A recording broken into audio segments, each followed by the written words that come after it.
ગયા વખતે આપણે 12મા શ્લોકનું અવગાહન કરતા હતા.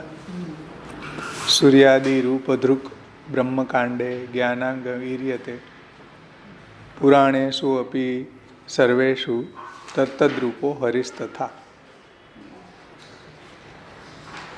એટલે બ્રહ્મકાંડમાં, ઉત્તરકાંડમાં જે સૂર્યાદિ રૂપ, સૂર્ય વગેરે રૂપ ધારણ કરનારા દેવતાઓ છે એ જ્ઞાનાંગમીર્યતે એટલે બ્રહ્મના જ્ઞાનનું અંગ કહેવાય છે. અને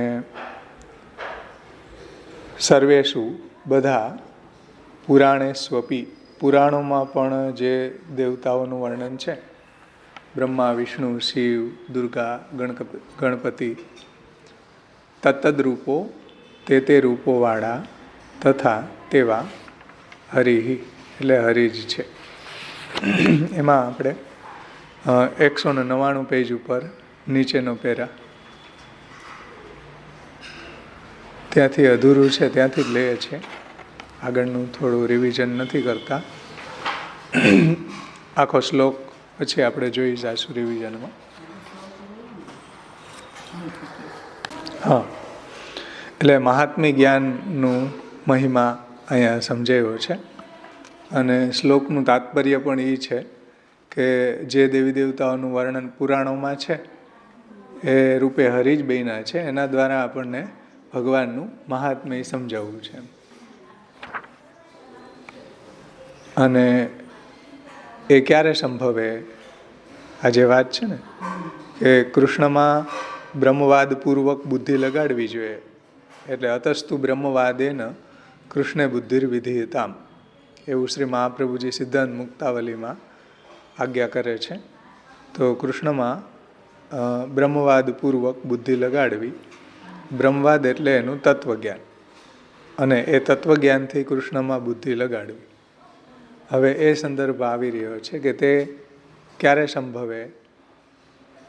જે વખતે અવતાર હોય ત્યારે, અથવા તો જ્યારે પ્રભુ પ્રગટ થયા હોય ત્યારે પણ, જ્યારે પ્રભુ પ્રગટ થયા નથી અને પ્રગટ થવાના છે ત્યારે એ સંભવ નથી. સમજો, આ પુષ્ટિ સાંપ્રદાયિક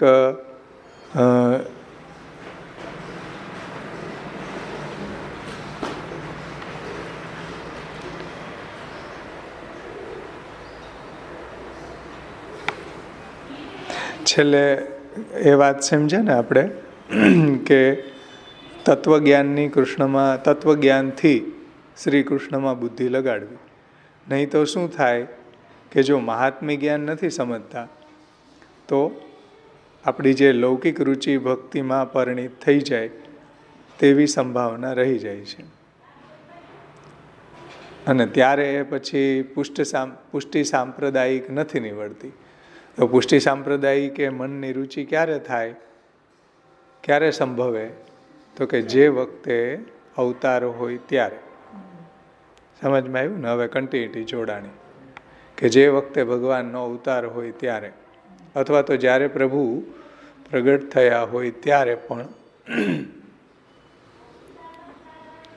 એટલે ભગવાનનો અવતાર હોય ત્યારે, અથવા તો ભગવાન જ્યારે પ્રગટ થયા હોય પોતે ત્યારે, અથવા તો ભગવાનના જે અવતારો થયા હોય ત્યારે.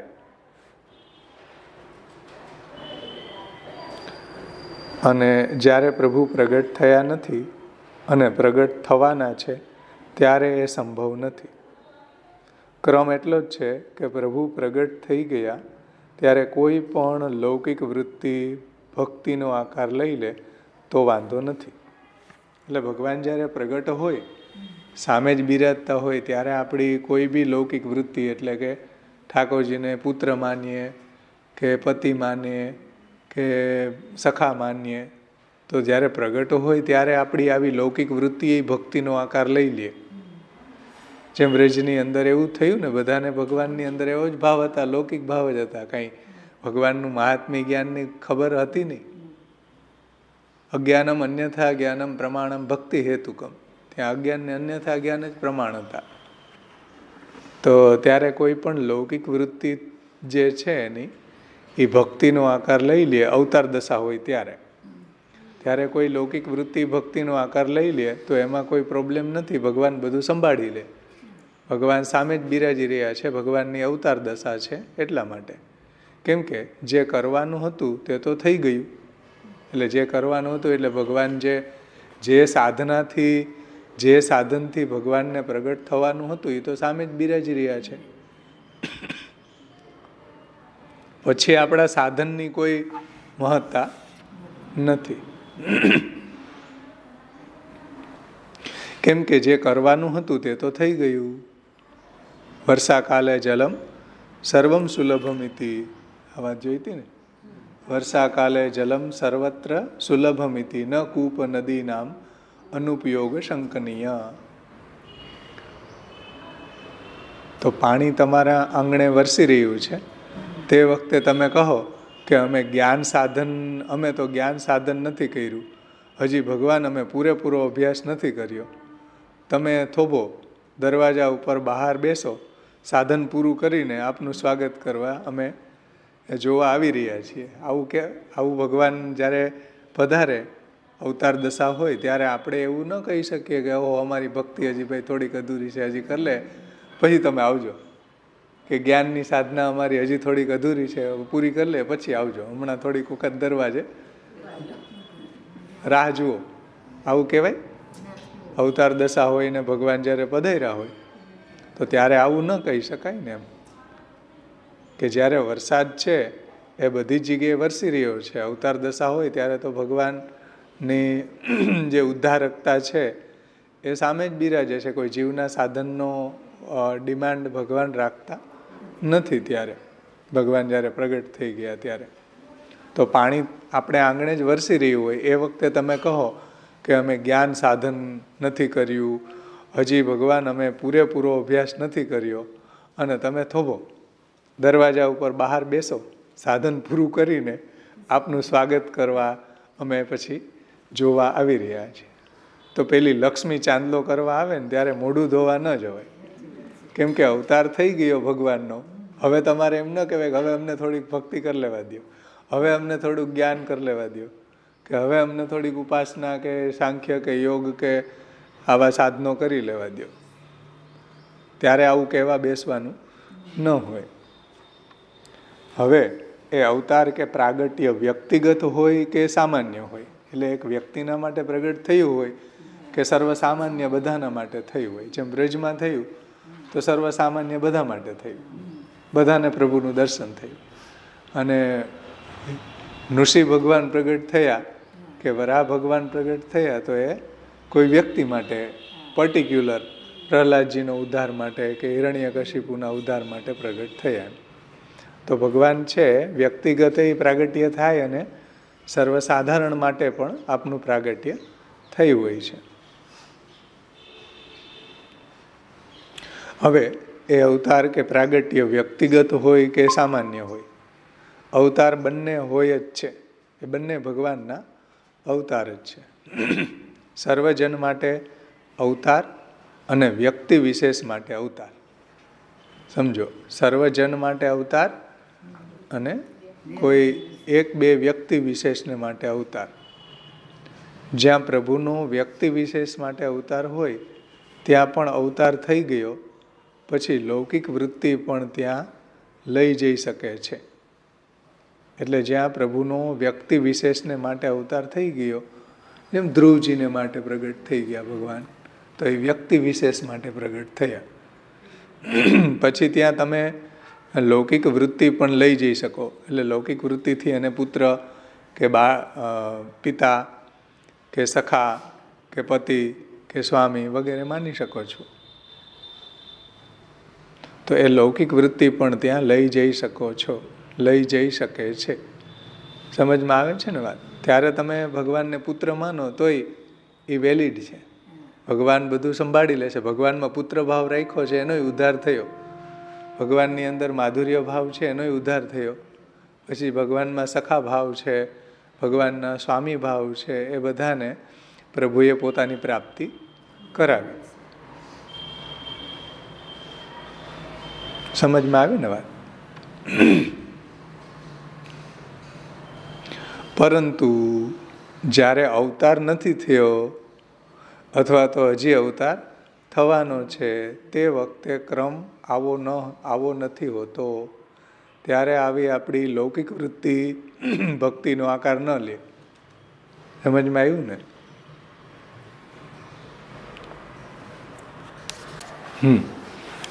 પરંતુ જ્યારે ભગવાનનો અવતાર નથી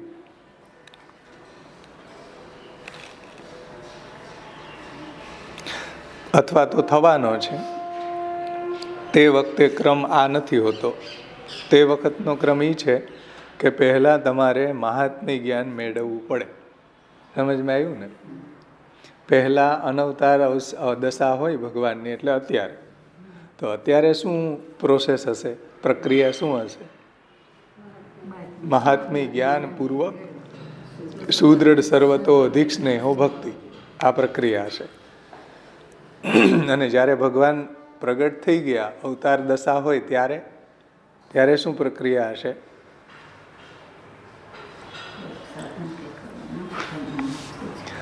ત્યારે કામમ ક્રોધમ ભયમ સ્નેહમ સૌહૃદમ એક્યમેવવા નિત્ય હરો વિદધતો યાંતિ યાતે તન્મયતામિતે. કામથી, ક્રોધથી, લોભથી, મોહથી, ભયથી, દ્વેષથી બધી રીતે ભગવાનની પ્રાપ્તિ થઈ જાય છે.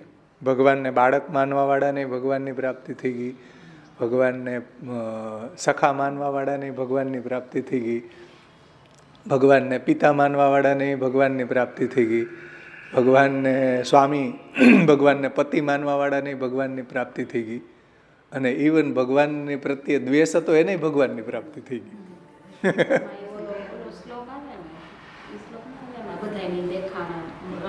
ના, એ તો આ કામમ ક્રોધમ ગોપ્ય કામાદ ભયાત કંસ દ્વેષાત ચેદ્યાદેવ નૃપ સંબંધાદ વૃષ્ણય સ્નેહાત યુયમ ભક્ત્યા વયમ વિભો. સમજમાં આવ્યું ને વાત? પણ અવતાર દશા નથી ત્યારે પ્રક્રિયા શું હોય? ત્યારે મહાત્મ્ય જ્ઞાન મેળવવું પડે. પહેલાં સર્વપ્રથમ મહાત્મ્ય જ્ઞાન, ત્યારે મહાત્મ્ય જ્ઞાન મેળવવું પડે. અને પછી મહાત્મ્ય જ્ઞાન મેળવ્યા બાદ બ્રહ્મેતર વસ્તુઓનું નિવારણ કરવું પડશે, જેને આચાર્યજી કહે છે કે અન્યાશ્રય. બ્રહ્મેતર એટલે બ્રહ્મથી ઇતર વસ્તુઓનું નિવારણ, એટલે બ્રહ્મેતર વસ્તુઓનું નિવારણનો અર્થ થાય છે અન્યાશ્રયનો ત્યાગ. સમજમાં આવ્યું ને?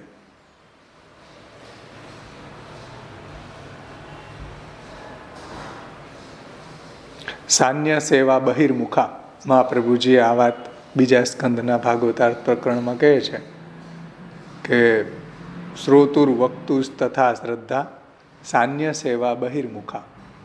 અન્યની જે સેવા છે એ બહિર્મુખ કરનારી છે. એટલે બ્રહ્મેતર એટલે બ્રહ્મ સિવાયના જે બી દેવી દેવતાઓ છે એના આશ્રયનો ત્યાગ. સમજમાં આવે ને? તો મહાત્મ્ય જ્ઞાન થયું કહેવાય ને. મહાત્મ્ય જ્ઞાન હોય તો જ અન્યાશ્રય છૂટે. જેને મહાત્મ્ય જ્ઞાન ભગવાનનું નથી એ લોકો અન્યાશ્રય કરતા જ હોય. ભગવાનનું મહાત્મ્ય ન સ્ફૂરતું હોય ને બીજા દેવી દેવતાનું મહાત્મ્ય સ્ફૂરતું હોય તો અન્યાશ્રય કરવાના જ છે. હજી એને કૃષ્ણનું મહાત્મ્ય બરોબર સમજાણું નથી. અન્યાશ્રય કરતા હોય એનો મતલબ આ કે કૃષ્ણનું મહાત્મ્ય હજી એને સમજાણું નથી. જે દિવસે કૃષ્ણનું મહાત્મ્ય સમજાઈ જાય તે દિવસે એનો અન્યાશ્રય છૂટે. તો પહેલી શરત આ સમજો. મહાત્મ્ય જ્ઞાન કેટલું, એની ઇફેક્ટ કેટલી આપણા સંપ્રદાયની અંદર બધી જગ્યાએ ફેલાયેલી છે. જો મહાત્મ્ય જ્ઞાન ન હોય ને તો અન્યાશ્રય તરત કરે માણસ. તરત બીજાની વાતમાં આવી જાય કે વાહ દેવી દેવતા આમ કરે, સાજા કરી દે, આમ કરી દે, આવો ચમત્કાર કરે, બધા એમાં અંજાઈ જાય. આપણા વૈષ્ણવ લોકો અંજાઈ જાય. એનું કારણ શું? મહાત્મ્ય જ્ઞાનનો અભાવ. જો પ્રભુનું મહાત્મ્ય જ્ઞાન હોય તો જ આ રહસ્ય સમજમાં આવે, નહીંતર શક્ય જ નથી. એટલે મહાત્મ્ય જ્ઞાન જો નથી તો અન્યાશ્રય તરફ એ પ્રવૃત્ત થતા હોય છે. એ વાત અહીંયા ટીકાકાર સમજાવે છે કે મહાત્મ્ય જ્ઞાન મેળવ્યા બાદ બ્રહ્મેતર વસ્તુઓનું એટલે ભગવાન સિવાય ઇતર દેવી દેવતાઓનું નિવારણ કરવું પડશે. એનો આશ્રયનો, અન્યાશ્રયનો ત્યાગ કરવો પડશે, જેને મહાપ્રભુજી શ્રી આચાર્યજી અન્યાશ્રય કહે છે. તેનું તમારે નિવારણ કરવું પડશે, જેમાં લૌકિક, અન્ય, વૈદિક, અન્ય એટલે કોણ? આમાં કીધું ને, બ્રહ્મેતર વસ્તુઓનું નિવારણ કરવું પડશે, જેને આચાર્યજી અન્યાશ્રય કહે છે. તો અન્ય એટલે કોણ? તો અન્ય એટલે લૌકિક, અન્ય એટલે વૈદિક, બધા જ અન્યો આવી જશે આમાં. અન્ય એટલે અન્ય દેવી દેવતા જ નહીં, અન્ય એટલે લોકાશક્તિ આવી જશે, અન્ય એટલે વેદમાં આસક્તિ એ પણ આવી જશે. એ બધા જ અન્યની અંદર એનો સમાવેશ થઈ જશે. એટલે કે સાધનાશ્રય અને ફલાશ્રય, લૌકિક સાધન અથવા તો લૌકિક ફલમાં આશ્રય એ પણ અન્યાશ્રય છે. સમજો, લૌકિક સાધન અને લૌકિક ફલનો આશ્રય કરવો એ પણ અન્યાશ્રય છે. અથવા તો વૈદિક સાધનનો આશ્રય અથવા તો વૈદિક ફલનો આશ્રય એ પણ અન્યાશ્રય છે. તમે એમ કહો કે વૈદિક અમે સાધન કરશું તો અમને આવું ફલ મળી જશે. આવો જો તમે કૃષ્ણને છોડીને વેદનો આશ્રય કરો છો તો એ પણ અન્યાશ્રય છે. લોકની અંદર પણ તમે જો આવો આશ્રય બીજાનો કરી રહ્યા છો કે લોકની અંદર અમે આવું સાધન કરશું તો આવું ફલ અમને મળશે, તો એ લોકનો આશ્રય છે. વેદના અમે આવા સાધનો કરશું, યજ્ઞ આગાદી કરશું તો અમને સ્વર્ગ મળશે, તો આ વેદનો આશ્રય અન્યાશ્રય થઈ ગયો. સમજમાં આવે છે વાત? વૈદિક કર્મ કરવા નહીં એવું નથી કહેતા, આનો મતલબ એવો નથી, પણ વેદનો આશ્રય નહીં કરવો કે વેદનો અમે આ યજ્ઞ કર્યો એટલે હવે અમને સ્વર્ગ મળી જશે, અમે આવા કાર્ય કર્યા, ઈષ્ટાપૂર્ત કર્યા, વાવ કુવા બંધાવ્યા તો અમને પુણ્ય ભેગું થયું તો હવે અમને આવું પુણ્ય મળશે. એટલે તો આવા બધા જે આશ્રય છે અન્યાશ્રય છે. આવું તીર્થ કર્યું તો અમારું આવો પાપ નાશ થઈ જશે, કુંભમાં મેળામાં ગયા તો અમારો પાપ નાશ થઈ જશે, આ અન્યાશ્રય. સમજમાં આવે ને? એ તીર્થનો આશ્રય કર્યો કહેવાય. તો આવા એંગલથી જવાનું નથી ત્યાં. ભલે આપણે જાય, મહાપ્રભુજી પધાર્યા હતા, ગુસાઈજી પણ પધાર્યા હતા કુંભની અંદર. તીર્થયાત્રાનો એક પ્રકાર છે. નિષ્કામ ભાવથી કોઈ જતું હોય તો અન્યાશ્રય નથી. સમજમાં આવી ને? એમ નિષ્કામ ભાવથી વૈદિક કર્મ કરતા હોય કોઈ તો એ અન્યાશ્રય નથી. ભાઈ શાસ્ત્રની આજ્ઞા છે, મહાપ્રભુજીની આજ્ઞા છે, લૌકિકત્વમ વૈદિકત્વમ કાપટ્યા તે સુનાન્યથા, તો એ ભાવથી કરતા હોય આસક્તિ વગર તો અન્યાશ્રય નથી. સમજમાં આવે ને? એવી રીતના લૌકિક કાર્યો જે છે એ પણ એનો આશ્રય ઉપર ડિપેન્ડન્ટ ન થઈને ભગવદ આશ્રય રાખીને કપટપૂર્વક કરતા હોય તો એનો અન્યાશ્રય નથી થતો. સમજમાં આવે ને? એનો મતલબ અહીંયા લૌકિક વૈદિક કર્મ કરવાનો નિષિદ્ધ છે એવું નથી કહેવા માગતા. એનો આશ્રય નહીં કરો, એની ઉપર ડિપેન્ડન્ટ નહીં થાવ. સમજમાં આવે છે ને વાત? તો અન્ય આશ્રયમાં અન્ય એટલે શું? અન્ય એટલે કેવલ દેવતાઓ જ નહીં, કૃષ્ણ સિવાયના અન્ય દેવતાઓ જ નહીં, પણ લોક, વેદ આ બધું આવશે.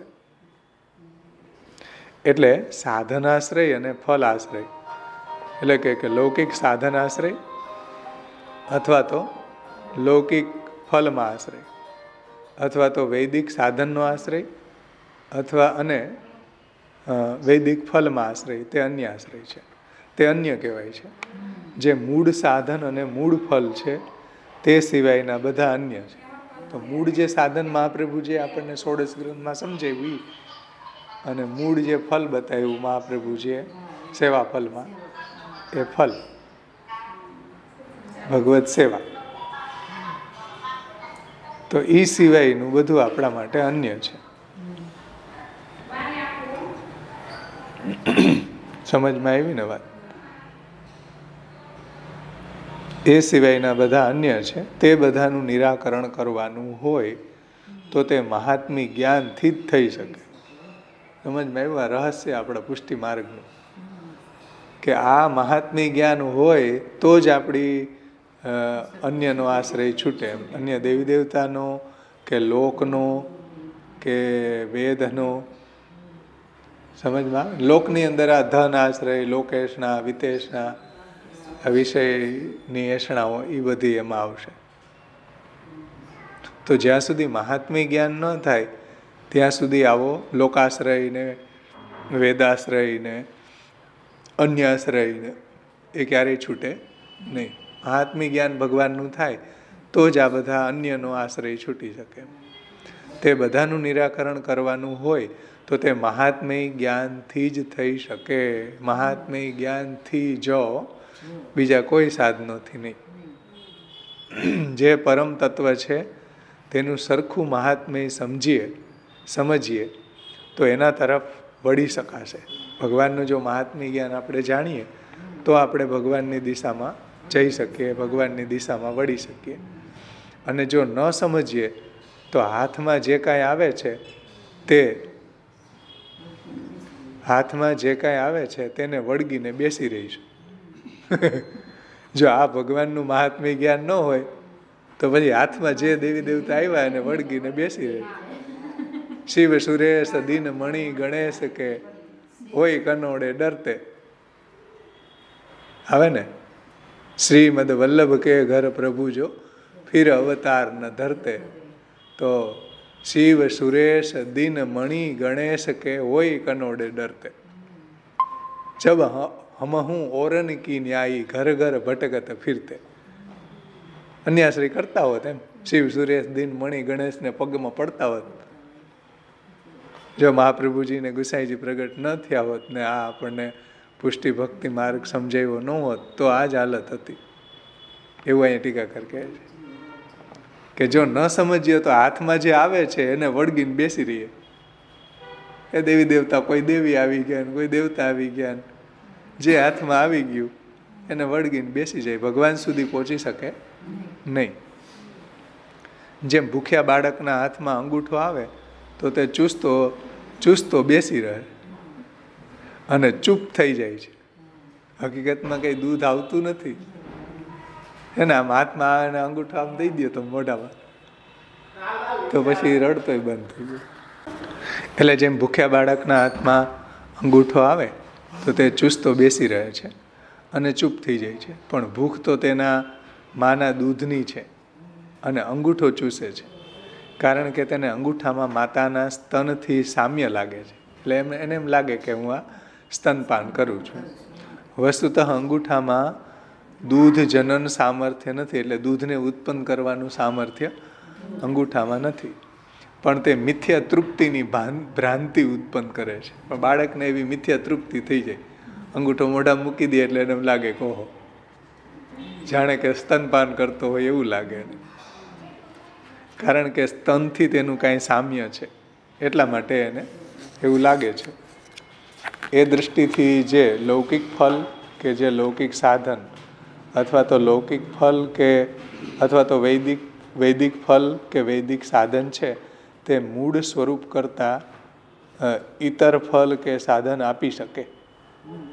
સમજમાં? મૂળ સ્વરૂપ જે પુરુષોત્તમ છે, પરબ્રહ્મ ભગવાન શ્રી કૃષ્ણ છે, એનાથી ઇતર ફલ કે ઇતર સાધન આપી શકે લોક, વેદ, ઇતર દેવી દેવતાઓ, પણ કૃષ્ણ ન આપી શકે કોઈ.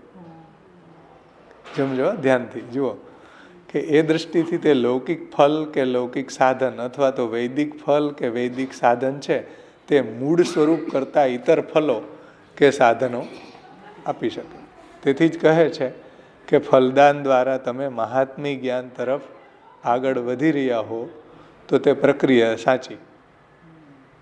એટલા માટે જ આ શ્લોકની અંદર કહ્યું ને કે ફલદાન દ્વારા જો તમે મહાત્મ્ય જ્ઞાન તરફ આગળ વધી રહ્યા હોય તો એ પ્રક્રિયા સાચી.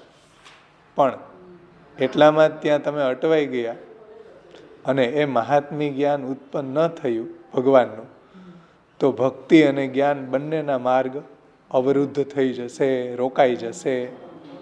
જો ભગવાનનું મહાત્મ્ય જ્ઞાન પ્રગટ ન થયું તો ભક્તિ અને જ્ઞાન માર્ગ, એટલે ભક્તિ માર્ગ હોય કે જ્ઞાન માર્ગ હોય, બંને માર્ગો છે એની અંદર મહાત્મ્ય જ્ઞાનની તાતી આવશ્યકતા છે, તાતી જરૂર છે. એ ન હોય તો બેય માર્ગો અવરુદ્ધ થઈ જાય, રોકાઈ જાય, દરવાજા બંધ થઈ જાય. સમજમાં આવ્યું ને? એની પ્રક્રિયા આગળ ન ચાલે. એટલે અન્ય દેવી દેવતાઓ પણ જે ફલ આપે છે એના દ્વારા ભગવાનનું મહાત્મ્ય સમજવાનું છે કે ભગવાને એ ફલ છે અન્ય દેવી દેવતાઓને ઓથોરિટી આપી છે એટલે એ લોકો બીજાઓને ક્ષુદ્ર લૌકિક ફલો આપી શકે. લોકના જે ફલો છે, દ્રવ્ય છે, પુત્ર છે, ધન સંપત્તિ છે, વગેરે વગેરે, તો આવા ફલો જે લૌકિક ફલો છે દેવી દેવતાઓ આપી રહ્યા છે, તો એ ભગવાને એને એવી ઓથોરિટી આપેલી છે અને એના દ્વારા ભગવાનનું જ મહાત્મ્ય સમજવું જોઈએ. એટલે વેદ વ્યાસજીએ બ્રહ્મસૂત્રમાં કહ્યું છે, ફલમત ઉપપત્તે, ફલ તો બધાને ભગવાન જ આપે છે. ભલે દેવી દેવતા દ્વારા ઇનડાયરેક્ટલી આપે, પણ અંતતઃ ફલ તો બધાને ભગવાન જ આપે. ફલમત ઉપપત્તે. સમજમાં આવ્યું ને વાત? એ વાત અહીંયા સમજાવી રહ્યા છે કે બીજાઓ દ્વારા જે ફલ મળી રહ્યું છે એ ભગવાને આપેલું ફલ છે. એના દ્વારા ભગવાનનું જ મહાત્મ્ય સમજવું જોઈએ. અને જો ભગવાનનું મહાત્મ્ય સમજવામાં ન આવે તો ભક્તિની યાત્રા રોકાઈ જાય, અને જ્ઞાન માર્ગ ઉપર ચાલતા હોય તો જ્ઞાન માર્ગની યાત્રા પણ રોકાઈ જાય. તો આપણે ભક્તિની યાત્રા ઉપર ચાલવા માટે મહાત્મ્ય જ્ઞાન સમજવું જરૂરી છે. શાસ્ત્રાર્થ પ્રકરણથી, સર્વનિર્ણયથી, પછી ભાગવતાર્થ, ભાગવતના સુબોધનીજી વગેરે મહાપ્રભુજીની જે ટીકા છે સુબોધનીજી ભાગવતાર્થ પ્રકરણ, એમાં મહાપ્રભુજીએ આપણને મહાત્મ્ય જ્ઞાન પ્રભુનું સમજાવ્યું છે. એ જો સમજમાં આવે તો આપણે ભક્તિ માર્ગ ઉપર આગળ વધી શકીએ.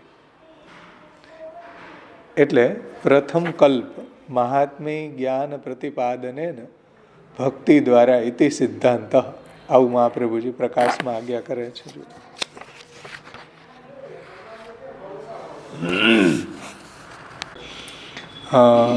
ફલદાન દ્વારા મહાત્મ્ય પ્રતિપાદને ભક્તિ દ્વારા ઇતિ સિદ્ધાંત.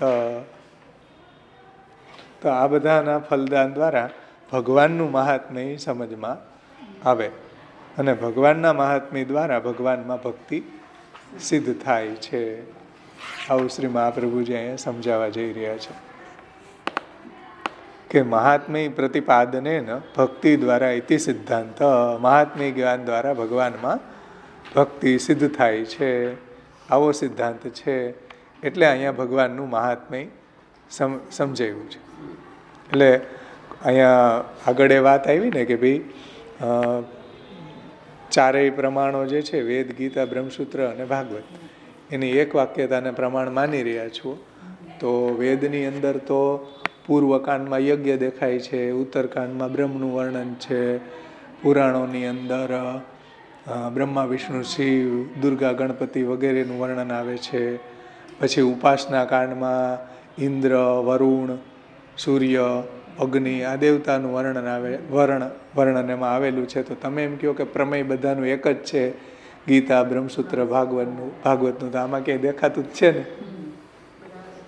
અલગ અલગ દેખાય છે. તો એને કેમ સિદ્ધ કરવું? તો મહાપ્રભુજી એને સિદ્ધ કર્યું. ભાઈ યજ્ઞ રૂપો હરિ પૂર્વકાંડે, યજ્ઞનું જે વર્ણન આવે છે એ હરિ છે. બ્રહ્મ તનુ પરે, જે ઉત્તરકાંડમાં બ્રહ્મનું વર્ણન આવે છે એ હરિ છે.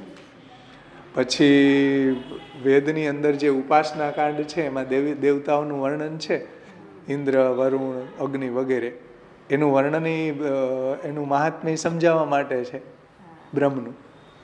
પછી પુરાણોની અંદર જે દેવતાનું વર્ણન આવે છે, દુર્ગા, ગણપતિ, બ્રહ્મા, વિષ્ણુ, શિવ વગેરે, એ શા માટે? એ પણ ભગવાનનું મહાત્મ્ય સમજાવવા માટે છે. તો ચારેય પ્રમાણોની એક વાક્યતા સિદ્ધ થઈ ને કે ભાઈ અંતતઃ તો પ્રમેય એક હરિનું જ વર્ણન કરેલું છે. એ વેદ હોય, ગીતા હોય, બ્રહ્મસૂત્ર હોય કે ભાગવત હોય. સમજમાં આવ્યું ને? તો પુરાણોક્તા નામ દુર્ગા, ગણપતિ પ્રભૃતિ નામ વિશિષ્ટ શેષત્વમ આવરણ દેવતાત્વેન. તેથી જ પુરાણોક્ત દુર્ગા, ગણપતિ પ્રભૃતિ એટલે કે વગેરે દેવતાઓ છે એ બધા વિશિષ્ટ એટલે કે મુખ્ય તત્વ છે, તેના અંશ છે. વિશિષ્ટ છે એટલે મુખ્ય તત્વ જે બ્રહ્મ છે એના એ બધા અંશ છે, કોઈ વિભૂતિ છે. એટલે જેટલા બી દેવી દેવતાનું વર્ણન પુરાણોમાં આવે છે એ બધા મુખ્ય તત્વના, પરબ્રહ્મના અંશ છે. સમજમાં આવ્યું? મુખ્ય તત્વ છે તેના અંશ છે અને અંગભૂત દેવતા છે. જે મુખ્ય તત્વ છે પરબ્રહ્મ એના અંગભૂત દેવતા છે અથવા તો આવરણ દેવતા છે. આવરણ દેવતા એટલે શું એને સમજાવે છે કે પંચાયત અને પૂજા જ્યાં થાય છે ત્યાં ઘણા દેવતાઓ હોય છે. એટલે પંચાયત અને પૂજાનો પ્રકાર શાસ્ત્રમાં વર્ણવ્યો છે. મહાપ્રભુજીએ પણ નિબંધમાં આ પંચાયત અને પૂજાનો પ્રકાર સમજાવ્યો છે આપણા સનાતન ધર્મમાં. તો એ જે પંચાયત અને પૂજાનો પ્રકાર છે ત્યાં ઘણા દેવતાઓ હોય છે, 5 દેવતાઓ હોય. ત્યાં નિયમ હોય છે કે એક મુખ્ય દેવતા હોય અને બીજા બધા એની ફરતી બાજુ બિરાજે ને એ આવરણ દેવતા હોય. સમજમાં આવ્યું ને? એક મુખ્ય દેવતા હોય જે વચ્ચે બિરાજે અને એની ફરતી બાજુ જે બીજા બિરાજે દેવતા હોય એ આવરણ દેવતા કહેવાય. એ આવરણ દેવતા હોય છે. મુખ્ય દેવતાની ચોમેર બેસનારા આવરણ દેવતાઓ હોય છે ને. મુખ્ય દેવતા જે છે એ વચ્ચે બિરાજે અને એની ચોમેર ફરતી બાજુ દેવતા બિરાજે એ આવરણ દેવતા કહેવાય છે. આ મુખ્ય દેવતાની ચોમેર બેસનારા આવરણ દેવતાઓ હોય છે.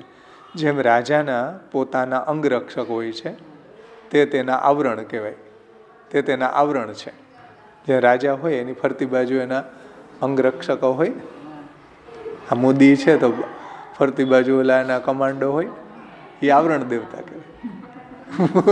ફરતી બાજુ રક્ષણ કરવા વાળા, આને આવરણ જ કહેવાય ને, રક્ષણ કરે એટલે.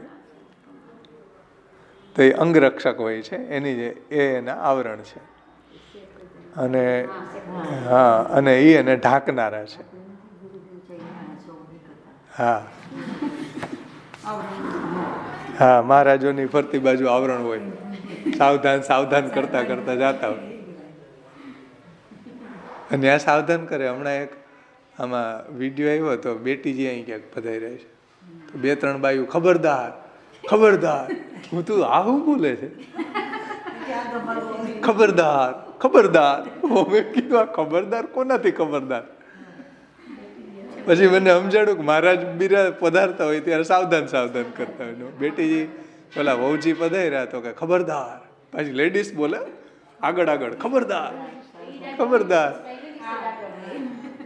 મેં કીધું આ ચાલી શું રહ્યું છે? આ ખબરદાર ખબરદાર કરે છે.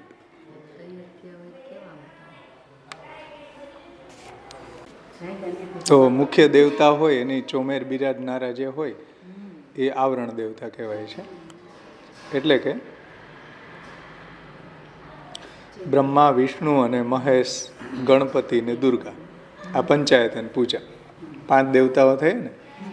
બ્રહ્મા, વિષ્ણુ, શિવ, ગણપતિ અને દુર્ગા આ પુરાણોક્ત દેવતા છે. પુરાણમાં જેનું વર્ણન છે, વેદમાં જે વર્ણન છે દેવતાઓ, ઇન્દ્ર, વરુણ, સૂર્ય, અગ્નિ વગેરે. પુરાણોક્ત દેવતા એટલે બ્રહ્મા, વિષ્ણુ, મહેશ, ગણપતિ, દુર્ગા આ પંચાયત અને પૂજાનો પ્રકાર છે. બધા તે મૂળ દેવતાના આવરણ દેવતા છે, તેથી તેના અંગરૂપ છે. સમજમાં આવે ને? એટલે પંચાયત અને પૂજામાં શું હોય કે જે મુખ્ય દેવતા હોય, માનો કે શિવ હોય તો એને વચ્ચે પધરાવવામાં આવે, બીજા બધા એની આવરણ દેવતા રૂપે બિરાજે.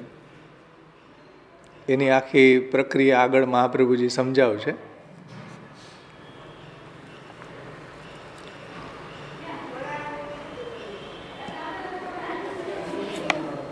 તે મૂળ દેવતાના આવરણ દેવતા છે, તેથી તેના અંગરૂપ છે. તથાપિ ભિન્નાર્થત્વમ, તો પણ ભિન્નાર્થત્વમ એ આવરણ છે, તેથી ભિન્નાર્થતા તો આવી જ ને. એટલે ભિન્નાર્થતા આવી ને. આવરણ છે એટલે ભિન્નાર્થતા નથી તેમ કેમ માનશો? આવરણરૂપ દેવતા છે એટલે ભિન્ન તો થયા ને. જે એક મુખ્ય દેવતા છે ને બીજા બધા એના આવરણ છે, તો એમાં ભિન્નાર્થતા તો આવી જ છે. આવરણ છે એટલે ભિન્નાર્થતા નથી એવું કેમ માનશો? આવું શંકા છે. આવો પ્રશ્ન થાય તો કહે છે, ગણપતિ પુરાણમાં બધા દેવતાઓને આવરણ માનીએ અને જો ગણપતિ પુરાણનું પ્રતિપાદન કરતું હોય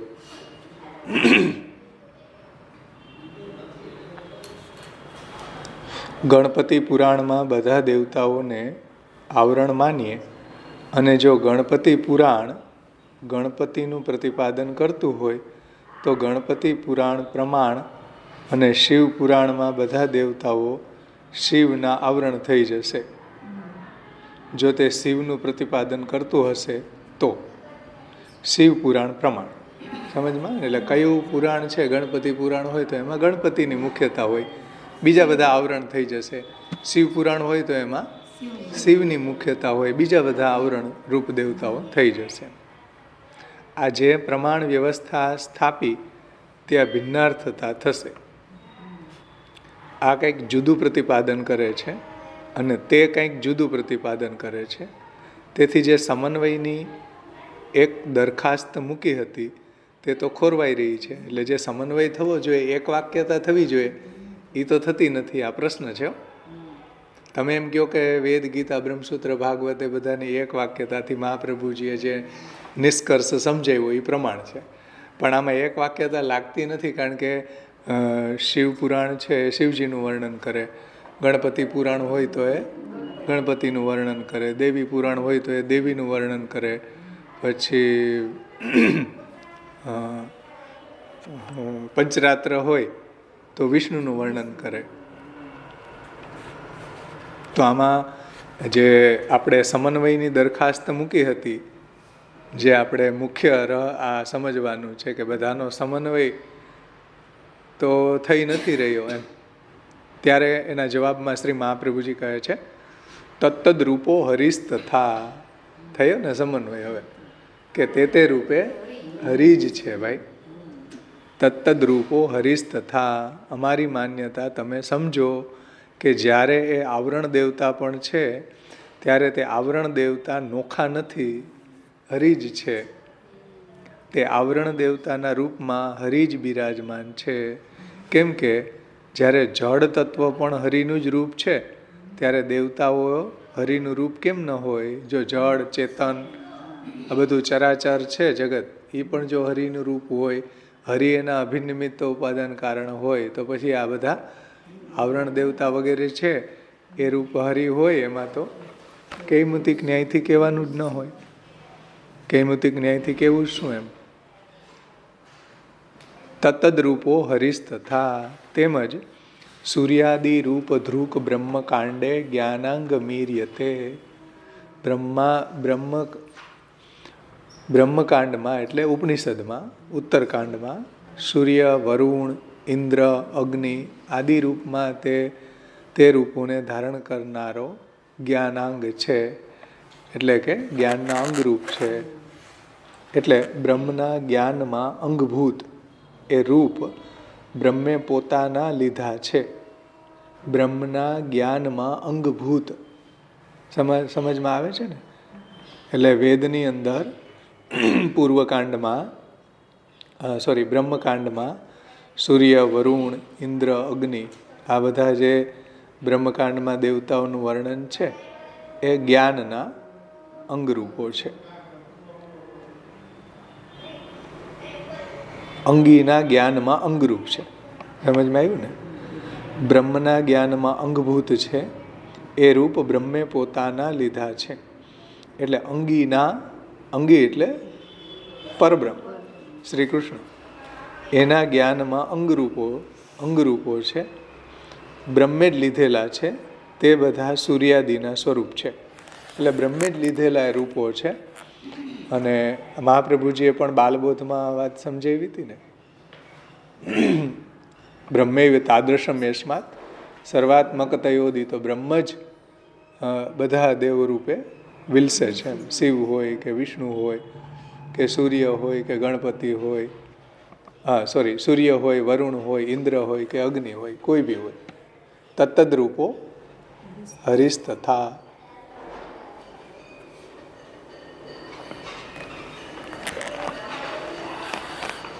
અને જો અંગીના જ્ઞાનમાં અંગરૂપો જે બ્રહ્મે લીધા છે એ બધા સૂર્યાદિના સ્વરૂપ છે. સમજમાં આવે છે ને વાત. અંગીનું જ્ઞાન થવામાં એ અંગરૂપો છે. એ બી સૂર્યનું આવું મહાત્મ્ય છે, પછી વરુણનું આવું મહાત્મ્ય છે, ઇન્દ્રનું આવું છે. તો આ બધા હરિના અંગ છે.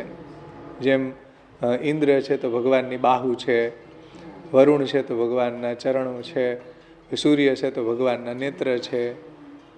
સમજમાં આવી ને વાત? હા,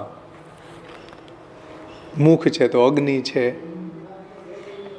તો અંગીના જ્ઞાનમાં અંગરૂપો જે બ્રહ્મે લીધેલા છે તે બધા સૂર્યાદિના સ્વરૂપો છે. પુરાણેશુ અપી સર્વેશુ તત્તદ્રૂપો હરિસ્તથા. તો પુરાણોની અંદર જે દેવતાનું વર્ણન છે, બ્રહ્મા વિષ્ણુ શિવ દુર્ગા ગણપતિ, એનું એ બધા જ પર પુરાણોમાં જે દેવતાઓનું પ્રતિપાદન છે એ મૂળતઃ દેવતા રૂપે હરિ જ છે. એ તમારે સમજવું જોઈએ. તો એક વાક્યતા થાય ને બધાની. યજ્ઞ રૂપો હરિ બ્રહ્મકાંડે તનુ પરે, અવતારી હરિ કૃષ્ણ શ્રી ભાગવતે ઈર્યતે. સમજમાં આવી વાત? એ ન સમજો તો ભિન્નાર્થતા આવ્યા વિના રહેતી નથી. જો આ રહસ્ય ન સમજમાં આવે તો તમને ભિન્ન જ લાગે કે ભાઈ જુઓ, વેદની અંદર બ્રહ્મકાંડમાં સૂર્ય અગ્નિ વરુણનું વર્ણન છે, પુરાણોની અંદર બ્રહ્મા વિષ્ણુ શિવ દુર્ગા ગણપતિનું વર્ણન છે, પૂર્વકાંડમાં યજ્ઞયાગાદિકનું વર્ણન છે, ઉત્તરકાંડમાં બ્રહ્મનું વર્ણન છે, પછી ભગવદ્ ગીતાની અંદર તમે જુઓ તો ભગવાનનું વર્ણન છે ને ભગવાનની પરબ્રહ્મ રૂપતા બતાવી છે. તો આ કોઈને એવું લાગે ને કે તમે તો એમ કહો છો કે વેદ ગીતા બ્રહ્મસૂત્ર અને ભાગવતમાં પ્રમેય એક જ પ્રમેયનું વર્ણન છે, તો આમાં તો બધું અલગ અલગ દેખાય. પણ જ્યાં સુધી આ રહસ્ય સમજમાં ન આવે ત્યાં સુધી બધું અલગ જ દેખાય. સમજમાં આવે ને? એટલે આ બધા ચારેય શાસ્ત્રોનો સમન્વય કરવામાં આવે તો આ વાત સમજમાં આવે. જેમ દયાનંદ સરસ્વતી હતા, એણે વેદ જ વાંચ્યો, પુરાણો ન વાંચ્યા. વેદ જ વાંચ્યો તો વેદની અંદર જે ભગવાનનું વર્ણન છે યજ્ઞ રૂપે વર્ણન છે, ઉત્તરકાંડમાં જ્ઞાન રૂપે વર્ણન છે, નિરાકાર રૂપે વર્ણન છે. એટલે એને એવું લાગે કે જેટલા સાકાર રૂપ છે એ બધા ખોટા. કેમ? ભાગવતની ગીતા તો વાંચો, ભાગવતની ગીતા વાંચો તો અકલ આવશે કે સાકાર રૂપનું જ ભજન કરવાનું કહી રહ્યા છે ભગવાન. ભાગવતજીની અંદર બતાવ્યું છે કે ભાઈ સૂર્યની અંદર જે અર્ઘ્ય આપે, જલમાં કોઈ પૂજન કરે, આવા બધા કરતાં મૂર્તિમાં પૂજન કરવું સર્વથી શ્રેષ્ઠ. સમજમાં આવે ને? તો તમે એક ઝંડો લઈને ભાગો કેવલ વેદનો, તો એક વાક્યતા સમજમાં ન આવે. એટલે મહાપ્રભુજીએ વેદાહ કૃષ્ણ વાક્યાની વ્યાસસૂત્રાણી ચૈવહી સમાધિ ભાષા વ્યાસસ્ય પ્રમાણમ તચ્ચતુષ્ટયમ. આ ચારેયની એક વાક્યતાને સમજાવી. આ ચારેયમાંથી તમે કોઈ પર્ટિક્યુલર એકને પકડો ને તો સાચું રહસ્ય હાથમાં આવે નહીં. જેમ દયાનંદ સરસ્વતીને હાથમાં ન આવ્યું તો એણે વેદ વાંચ્યા તો વેદમાં નિરાકારનું વર્ણન છે, કે આમાં ક્યાં મૂર્તિ પૂજાનું સેવાનું વર્ણન ક્યાં આમાં આવે? એટલે જેટલું બી આ મૂર્તિ પૂજે છે એ બધી ખોટી. સમજમાં આવી વાત? એટલે મહાપ્રભુજી કહે છે કે ભાઈ ચારેય શાસ્ત્રોની જે એક વાક્યતા છે એ પ્રમાણ છે. એટલે જુઓ કઈ રીતના એની સંગતિ બતાવી કે ત્યાં પુરાણોમાં દેવતાનું વર્ણન છે તો એની સંગતિ કઈ રીતના બતાવી? તત્તદ્રૂપો હરિ તથા. અને બ્રહ્માંડે જ્ઞાનાંગે મીર્યતે, જે સૂર્યાદિ રૂપ ધ્રુક બ્રહ્માંડે જ્ઞાનાંગ મીર્યતે, જે બ્રહ્મકાંડમાં સૂર્ય વરુણ ઇન્દ્ર આ દેવતાઓનું વર્ણન છે જ્ઞાનના અંગભૂત છે. અને જ્ઞાનના અંગભૂત હોય તો અંગીના જ્ઞાનમાં એ દેવતાઓ અંગરૂપ છે, જે અંગરૂપો જે બ્રહ્મે લીધેલા રૂપો છે. તો આ બધાની એક વાક્યતા થાય ને કે બધાની અંદર એક જ પ્રમેય છે હરિ. વેદ હોય, ગીતા હોય, બ્રહ્મસૂત્ર હોય કે ભાગવત હોય. નહીંતર બધાને એવું લાગે કે જો વેદના પૂર્વકાંડમાં તો યજ્ઞનું વર્ણન છે, હરિનું વર્ણન ક્યાં છે? સમજમાં આવી? ઉત્તરકાંડમાં બ્રહ્મનું વર્ણન છે, પુરાણોની અંદર ભક્તિની વાત આવી તો દુર્ગા ગણપતિ બ્રહ્મા વિષ્ણુ ને શિવની વાત આવી, અને ગીતાજીની વાત આવી તો ભગવાનના ભજનની વાત આવી. તો આમાં એક વાક્યતા રહી કેવી રીતના? તો એ એક વાક્યતા મહાપ્રભુજીને અહીંયા સમજાવી છે કે ભાઈ તત્તદ્રૂપો હરિશ તથા, તત્તદ્રૂપે હરિજ વિલસી રહ્યા છે. આ બધાનું એક વાક્યતા આપણને મહાપ્રભુજીએ સમજાવી. સમજમાં આવી ને વાત? આનું ગૂઢ રહસ્ય હતું આ બધા પ્રમાણની, આપણી પ્રમાણ વ્યવસ્થાનું, કે જે વેદાહ કૃષ્ણ વાક્યાનીથી લઈને અહીંયા સુધી.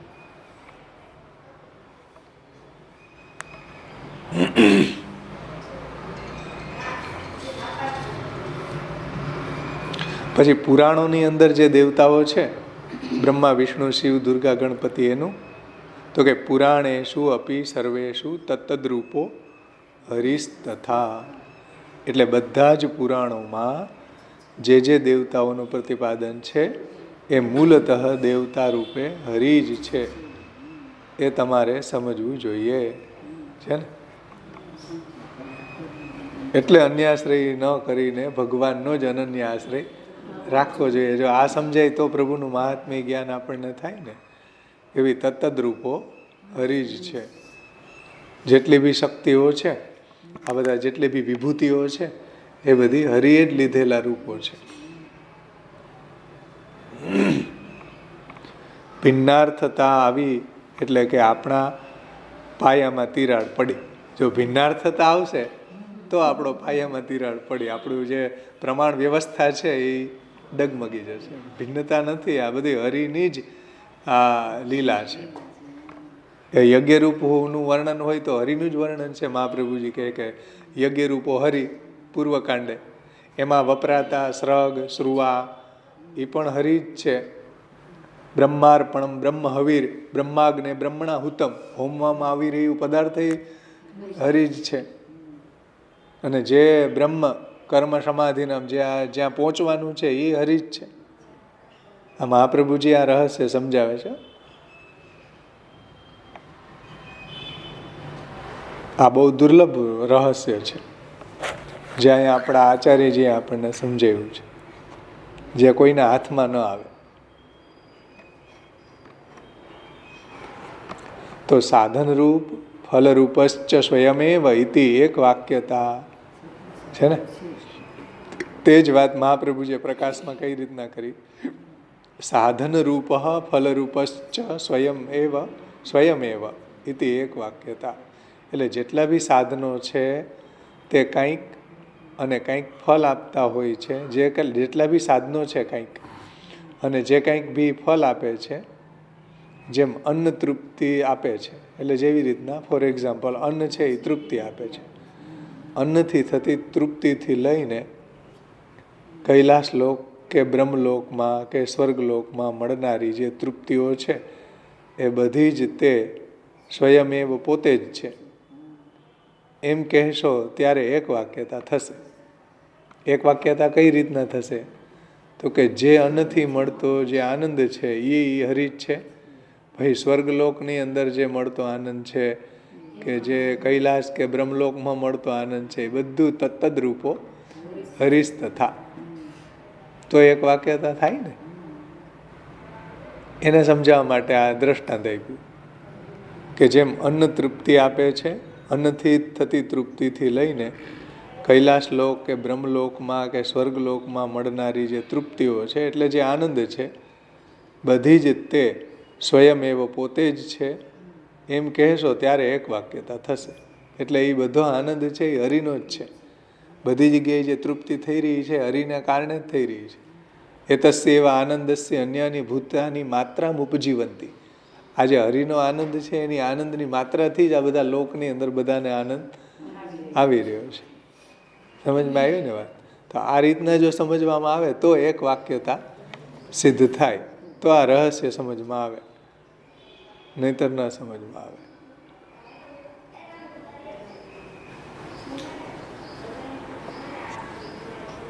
ત્યારે જ એક વાક્યતા થશે. એક વાક્યતા છે એટલે તે બધા જ વાક્યોનો સમન્વય થાય છે. આ એક વાક્યતા હોવાના કારણે જ બધા વાક્યોનો સમન્વય થઈ જાય છે. તત્તદ્રૂપો હરિસ તથા. નહીં તો સમન્વય થતો નથી. તે સમન્વય ન થાય તેનાથી વધારે દુસ્વપ્ન,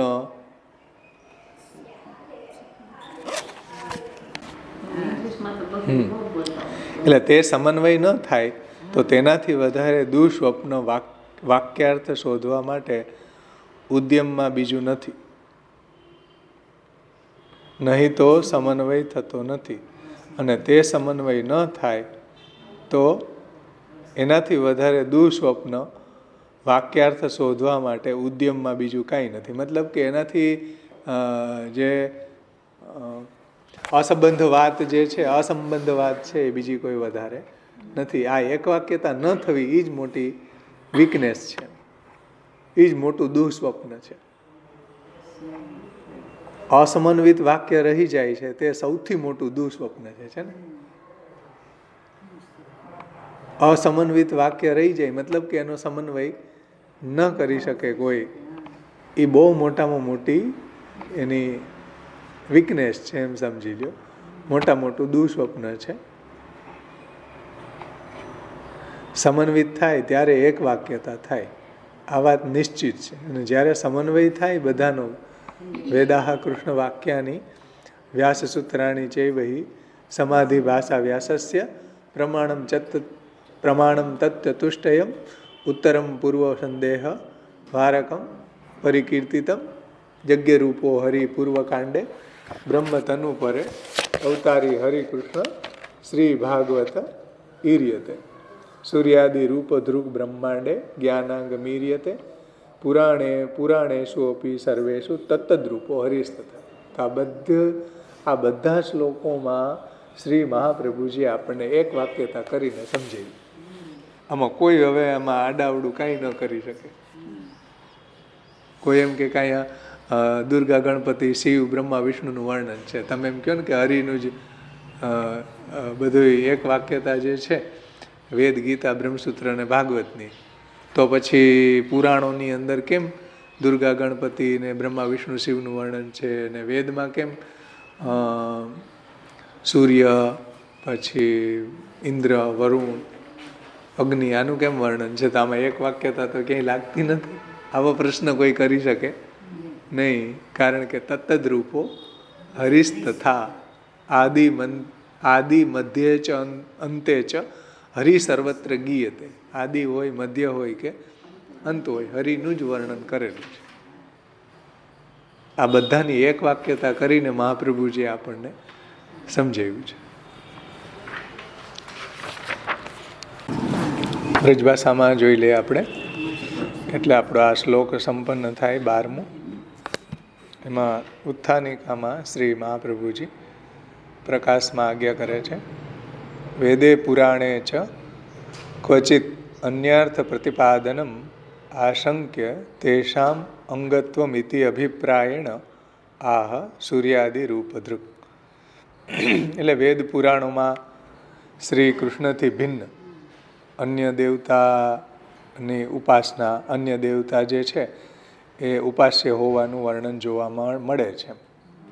એટલે વેદની અંદર સૂર્ય, ઇન્દ્ર, વરુણ, અગ્નિ વગેરે, અને પુરાણોમાં બ્રહ્મા વિષ્ણુ શિવ દુર્ગા ગણપતિ વગેરે.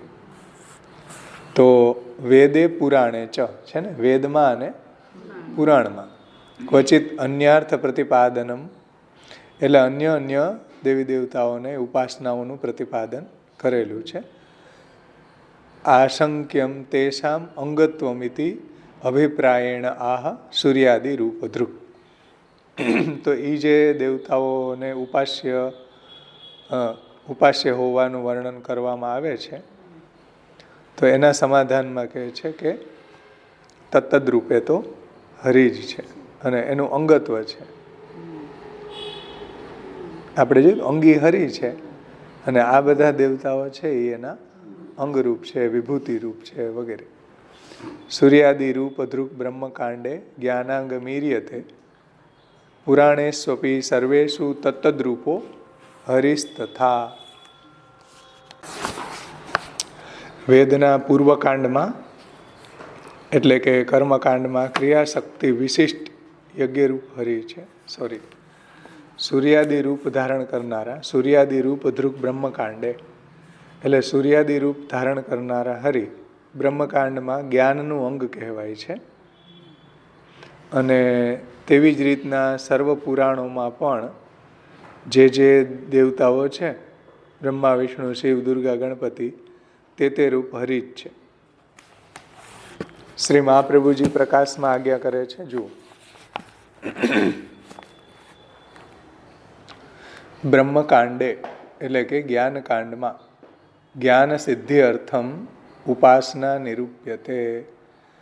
જ્ઞાનકાંડની અંદર જ્ઞાનની સિદ્ધિને માટે તે દેવતાની ઉપાસનાનું વર્ણન કરવામાં આવ્યું છે.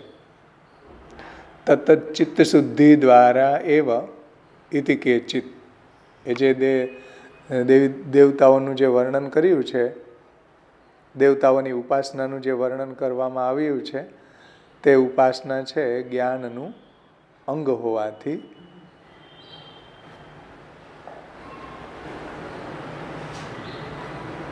જ્ઞાનનું અંગ છે અને ચિત્તશુદ્ધિ દ્વારેવ ઇતિ કેચિત ફલદાન દ્વારા મહાત્મી પ્રતિપાદેન ભક્તિ દ્વારા ઇતિ સિદ્ધાંત. એટલે કે જ્ઞાનકાંડમાં જે જ્ઞાનની સિદ્ધિને માટે તે દેવતાની ઉપાસનાનું જે વર્ણન કરવામાં આવ્યું છે, તે ઉપાસના જ્ઞાનનું અંગ છે. સમજાણું ને? એ ઉપાસના જે છે અન્ય દેવી દેવતાની એ જ્ઞાનના અંગરૂપ હોવાથી ભિન્ન વાક્યતા અહીંયા થતી નથી. અને એ જ્ઞાન જે છે ચિત્તશુદ્ધિ દ્વારેવ ઇતિ કેચિત, અને ચિત્તશુદ્ધિ દ્વારા એ જ્ઞાન થાય છે. કારણ કે ચિત્તશુદ્ધિ ન હોય તો જ્ઞાન કેવી રીતના થાય? એવું ફલદાન દ્વારા મહાત્મી પ્રતિપાદનેન ભક્તિ દ્વારા ઇતિ સિદ્ધાંત.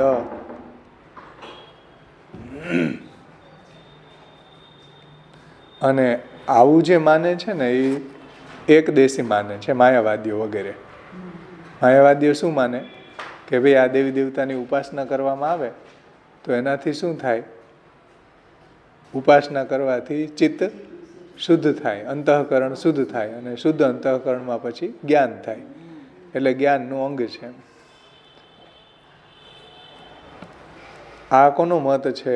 એક દેશીઓનો મત છે. એક દેશી એટલે એક ભાગને માનનારા, એમ સાંગોપાંગ જે વેદનો સિદ્ધાંત છે એ નહીં માનનારા, એક દેશને માનનારા. હકીકતમાં વાસ્તવિકતા શું છે? મહાત્મ્ય પ્રતિપાદનેન ભક્તિ દ્વારા ઇતિ સિદ્ધાંત. ફલદાન દ્વારા મહાત્મ્ય પ્રતિપાદનેન. એટલે મુખ્ય રહસ્ય આનું એ છે કે મહાત્મ્ય જ્ઞાન વાસ્તવમાં તો વાસ્તવતા એ છે, વાસ્તવિકતા એ છે કે મહાત્મ્ય પ્રતિપાદનથી ભક્તિ દ્વારા જ્ઞાન થાય છે.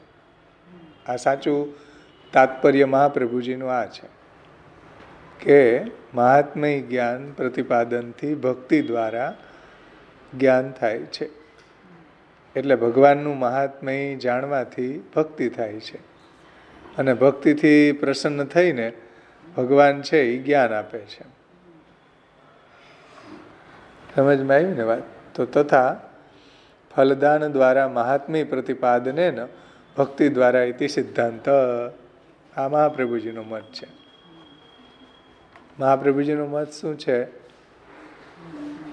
મહાપ્રભુજી શું કહે છે કે વાસ્તવિક આનો મત એ છે કે મહાત્મ્ય પ્રતિપાદનથી ભક્તિ દ્વારા જ્ઞાન થાય છે. અને એકદેશીનો મત શું છે કે આ જે અન્ય દેવી દેવતાની ઉપાસના કરવા બતાવવામાં આવી છે એનાથી શું થાય? ચિત્ત શુદ્ધ થાય, અને ચિત્ત શુદ્ધ છે જ્ઞાનનું અંગ છે. એનો મત છે એકદેશીઓનો. શ્રી મહાપ્રભુજીનો મત શું છે?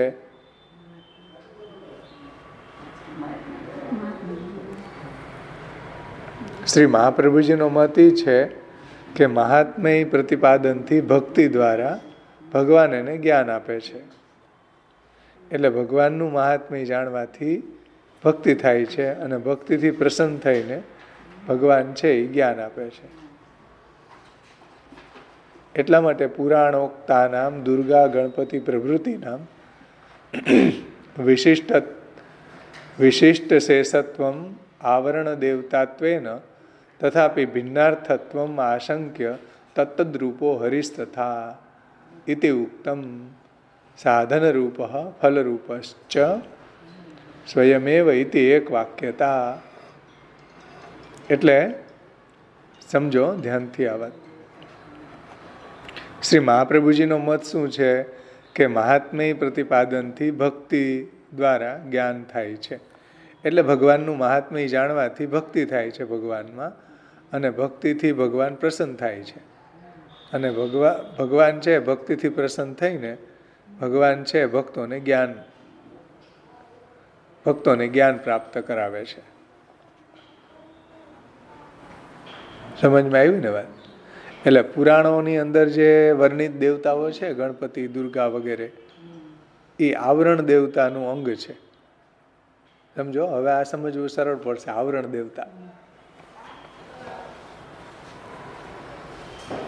જો આવરણ દેવતાત્વેન તથાપી ભિન્નાર્થત્વમ આશંક્ય તત્તદ્રૂપો હરિસ તથા ઇતિ ઉક્તમ સાધનરૂપ ફલરૂપ સ્વયમેવ ઇતિ એક વાક્યતા.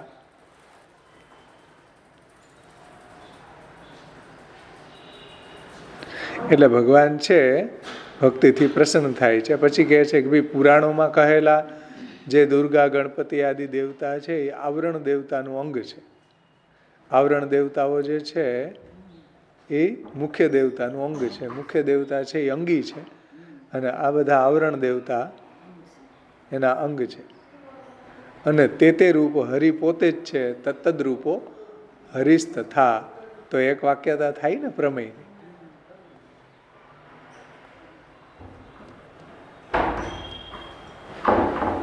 તત્તદ્રૂપો હરિસ તથા ઇતિ ઉક્તમ સાધનરૂપ ફલરૂપશ્ચ સ્વયમેવ ઇતિ એક વાક્યતા. એટલે સાધનરૂપ અને ફલરૂપ એક જ છે. હરિ જ છે. સાધનરૂપે હરિ છે, પરબ્રહ્મ પુરુષોત્તમ છે, અને ફલરૂપ પણ હરિ જ હોવાથી પુરુષોત્તમ જ છે, હરિ જ છે. તો ફલરૂપ પણ એ જ હોવાથી, સાધન રૂપ પણ એ જ હોવાથી બધા જ પ્રમાણોની અહીંયા એક વાક્યતા સિદ્ધ થઈ જાય છે ભાઈ. બધા પ્રમાણોની એક વાક્યતા સિદ્ધ થઈ ને. વેદાહ કૃષ્ણ વાક્યાની વ્યાસસૂત્રાણી ચૈવહી સમાધિ ભાષા વ્યાસસ્ય પ્રમાણમ તચ્ચતુષ્ટયમ. તો બધી એક વાક્યતા કરીને મહાપ્રભુજીએ સમજાવી દીધી આપણને.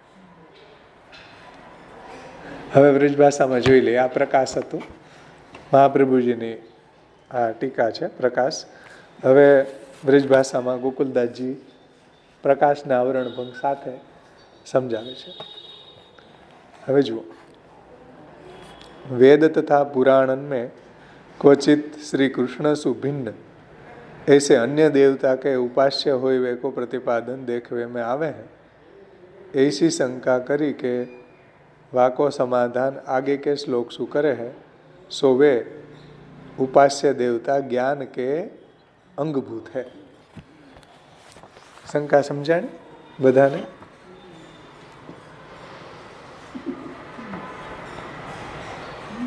સમજાવો જી.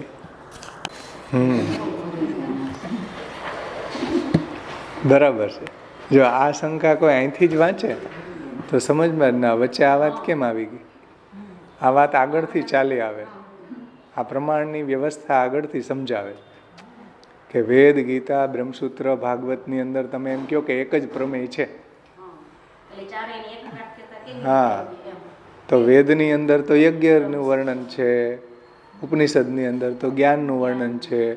તો વેદ અને પછી વેદની અંદર ઉપાસ્ય દેવતાઓનું પાછું વર્ણન આવે. પછી પુરાણોની અંદર પાછા પૌરાણિક દેવતાનું વર્ણન આવે, બ્રહ્મા, વિષ્ણુ, શિવ, દુર્ગા, ગણપતિ. તો આમાં એની ઉપાસનાનું વર્ણન આવે. તમે એમ કહો કે હરિ જ છે આ બધાની એક વાક્યતા, આમાં લાગતું તો નથી એવું. એટલે આ શંકા આવી.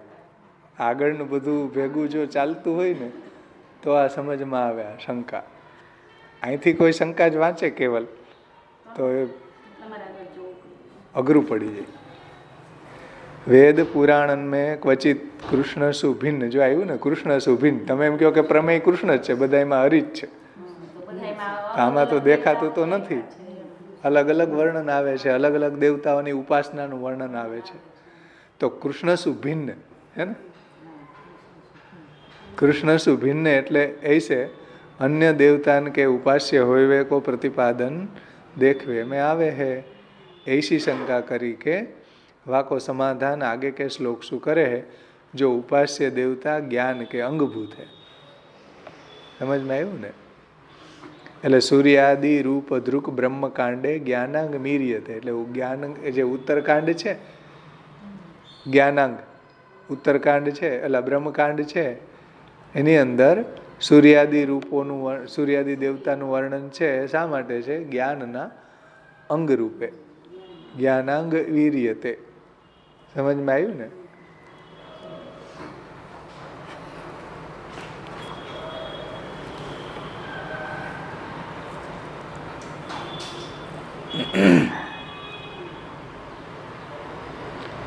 तो ऐसी शंका करी के वाको समाधान आगे के श्लोक शू करे है, जो वे उपास्य देवता ज्ञान के अंगभूत है. એટલે હરિનું જ્ઞાન થવામાં આ દેવી દેવતા દેવોનું જે વર્ણન છે, જ્ઞાન આપણને હરિનું જ્ઞાન, કારણ કે હરિનું જ્ઞાન થવું, હરિ અંગી છે અને આ બધા એના અંગ છે. શ્લોકાર્થ. सूर्यादि रूपधारी हरि ज्ञान कांड में ज्ञान के अंग कहे गए हैं. वाही प्रकार सु सभी पुराण में भी उन पुराणन में वर्णित विभिन्न उपास्य देवताओं को रूप धारण करवे वारे हरि ज्ञान के अंग ही है. समझ में आवे ने? એટલે પંચરાત્ર હોય તો વિષ્ણુનું વર્ણન હોય, પાશુપત હોય તો એની અંદર શિવનું વર્ણન હોય, અને દેવી પુરાણ હોય તો દેવીનું વર્ણન હોય. પણ એ બધું જે વર્ણન છે, બ્રહ્મૈવ તાદૃશમ યસ્માત સર્વાત્મકતયોદિતો, બ્રહ્મ જ તત્ત દેવી દેવતા રૂપે બનેલા છે. तो उन पुराणन में वर्णित विभिन्न उपास्य देवताओं को रूप धारण करवे वारे हरि ज्ञान के अंग है, ज्ञान के अंग ही है ने? પછી શંકા થાય બીજી कि उत्तरकांड में यदि ज्ञान रूप भगवान को ही वर्णन है तो सूर्य वायु आदि देवता की उपासना क्यों लिखी है? તમે એમ કહો કે હરિનું જ વર્ણન છે તો સૂર્યની ને વાયુની અગ્નિની ને ઉપાસનાનું વર્ણન उत्तरकांड શા માટે આવે છે? तासो जहाँ स्थल में उपासना को वर्णन है ता स्थल को उपासना कांड कहना चाहिए. તમે એને ઉત્તરકાંડ જ્ઞાન કાંડ કહો છો તો ઉપાસના કાંડ કેવો જોઈએ ને?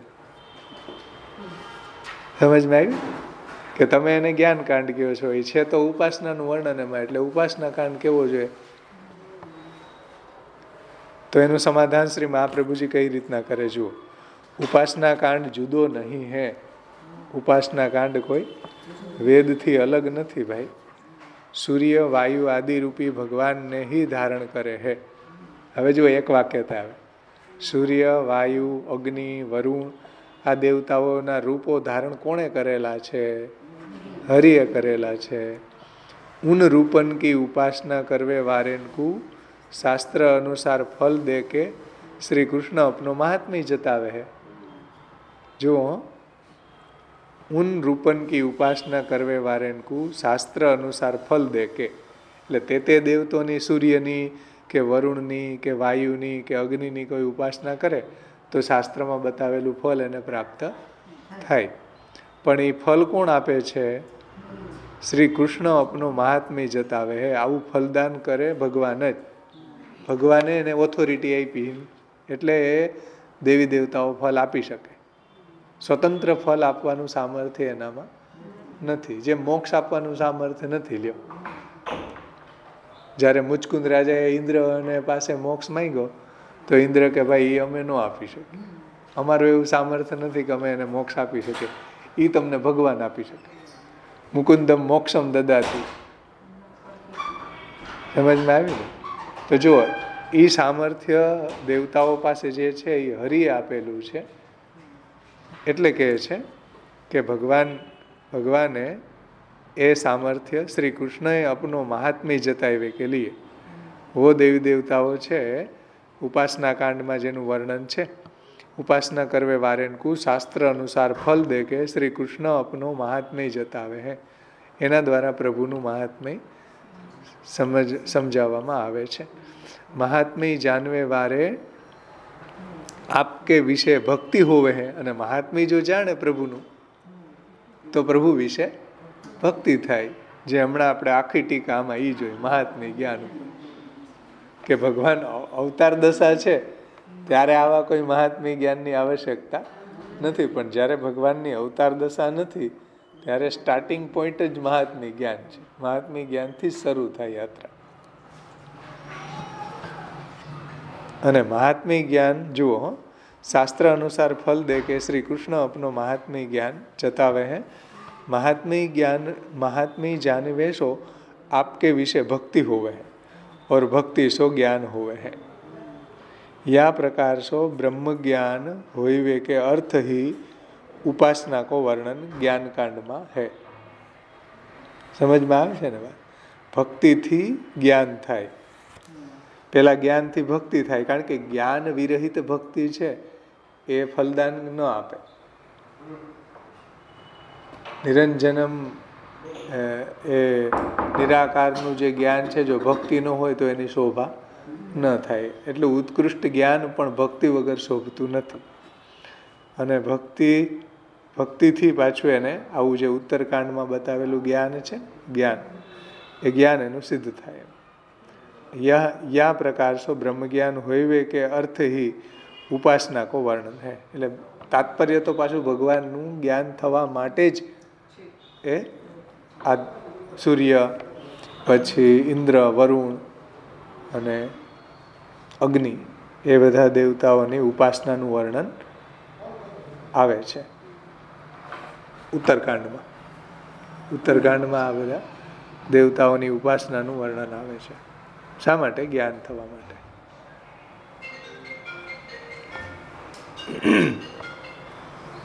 या प्रकार सो ब्रह्म ज्ञान होइवे के अर्थ ही उपासना को वर्णन है. तासो उपासना को उत्तरकांड में ही अंतर्भाव है. એટલે ઉપાસના કોઈ અલગ નથી, પણ ઉત્તરકાંડમાં જ એનો અંતર્ભાવ છે. ને ઉત્તરકાંડનું જે પ્રયોજન છે એ બ્રહ્મનું જ્ઞાન થવા માટે છે. ઉત્તરકાંડનું પ્રયોજન છે બ્રહ્મ જ્ઞાન કરાવવાનું છે. બ્રહ્મ જ્ઞાન થવામાં આ તત્ત દેવી દેવતાઓની જે ઉપાસના બતાવી છે એ જ્ઞાનમાં ઉપયોગી છે, અંગરૂપ છે. ઉપાસના કો વર્ણન है तासो उपासना को उत्तरकांड में ही अंतर्भाव है. એટલે કોઈ અલગ નથી, ઉત્તરકાંડની અંદર જ એનો અંતર્ભાવ થઈ જાય છે. બ્રહ્મ જ્ઞાન થવા માટે ઉપયોગી છે એ ઉપાસના.